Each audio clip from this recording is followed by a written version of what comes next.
Chapter 33. In the class next week, Mrs. Beadle delivered the crushing news that unfortunately I could not go to geometry with Lupe. It was not entirely a surprise given I'd guessed half the questions. Still, I was bummed. Mrs. Beadle encouraged me to try again next year.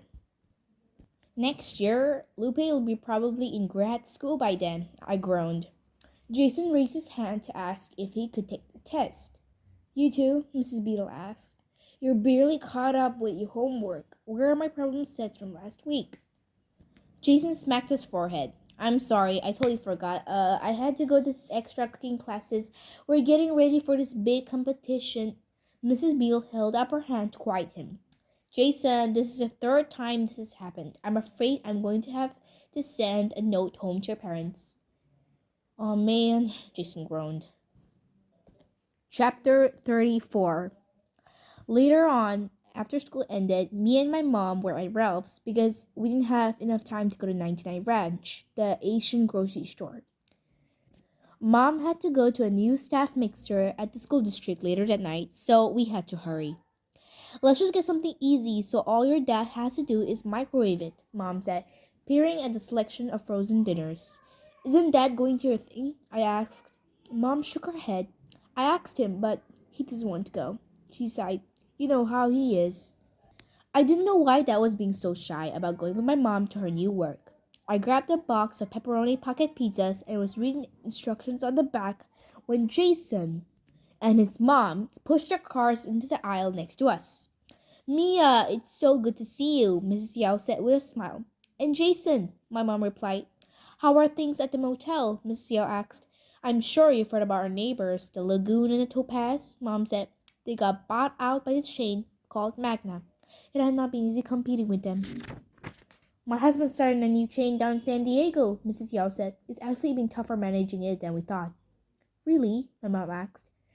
Mrs. Yao nodded. Oh yeah, definitely. They've got staff turnover issues, customer complaints. She rolled her eyes. Lots of problems. I poked my mom, encouraged by this. Maybe it's possible to win against Jane, I thought. But my smile wavered when I looked at Jason's sad face. I remembered how proud he had been that night at Jason when he told me about his dad's new chain. Jason pointed at the box at my hand. What are you getting?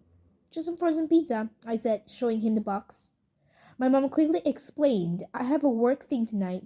She stood tall and proud as she informed Mrs. Yao, I am a substitute maths teacher now at the school district. So I've heard, Mrs. Yao beamed, sharing a knowing look with Jason. My mom glanced at Jason in alarm. He didn't tell his mom about my mom's humiliating first day of substituting, did he? He better not have. I pointed to Jason's cart. That's a lot of butter, I said, trying to distract everyone. It was true, too. There were about 30 sticks, enough to make a croissant the size of a car. Jason's making chausson au pomme, Mrs. Yao said, pronouncing the words with a French accent. They're just apple turnovers, Jason muttered. Mrs. Yao turned to him. Jason, I thought we agreed. If you're going to be a French pastry chef when you grow up, you have to learn how to pronounce everything perfectly. In a low voice, she added, It's bad enough you don't look French. What? Okay, there were so many things wrong with that statement. I turned to Jason. Since when do you want to be a French pastry chef? Since his teacher at the academy said he showed real promise, Mrs. Yao said proudly. Frankly, I'm relieved. The margins on French pastries are a lot higher than noodles. It's not just noodles, Mom. It's Asian fusion. Jason put up his hand. Jason puts his hands up. Never mind. As Jason dragged his mother away, I stared at her cart full of butter. I hope Jason doesn't let his mom tell him what to do, I said to my mom after they left. Mom put a hand on my shoulder. She can try, but it's not going to work. She winked. Take it from me. I had to laugh at that. As Mom went to find frozen stir-fried sesame chicken for Dad, I grabbed a box of lasagna and put it discreetly in the cart. I was working on a secret idea for getting my parents their date night back. Back at the motel, a couple was waiting in the front office holding the flyers Hank and I had made. Do you have a room? The wife asked. We love to support independent businesses whenever we can. We sure do, I said, glancing at the row of keys. And thanks, we're one of the few left on our street. As I led the couple to their room, we passed Hank, and I hollered, "Hey, the flyers are working!" Hank gave me a thumbs up, dropped his tools, and went to move one of the beaters to the street so our real customers could park. Later at night, we called investors to report that our new advertising plan was working.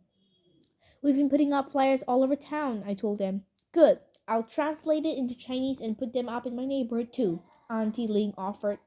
"I'll do the same in Spanish," Lupe chimed in. I smiled, glad she was on the call this time.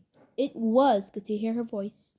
I promised I'd fax him a copy straight away, and everyone agreed to pass on the vacation resort's offer for now. "But if things gets worse with the Magna, we have to think about it seriously," Mr. Cooper cautioned. "A little flyer isn't going to save us in the long run." "You'd be surprised," I said. "A good flyer with a killer design. Who can resist little soaps and keys along the edges?" Lupe laughed. "I'm sure it's very cute," Mr. Cooper said, "but is it enough to get the numbers back up?"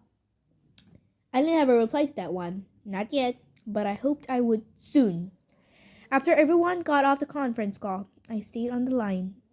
"Lupe?" No one replied. Still, I added softly, "Thanks for being on the call. I miss you." I waited for a long while, holding my breath and listening to the silence before finally hanging up.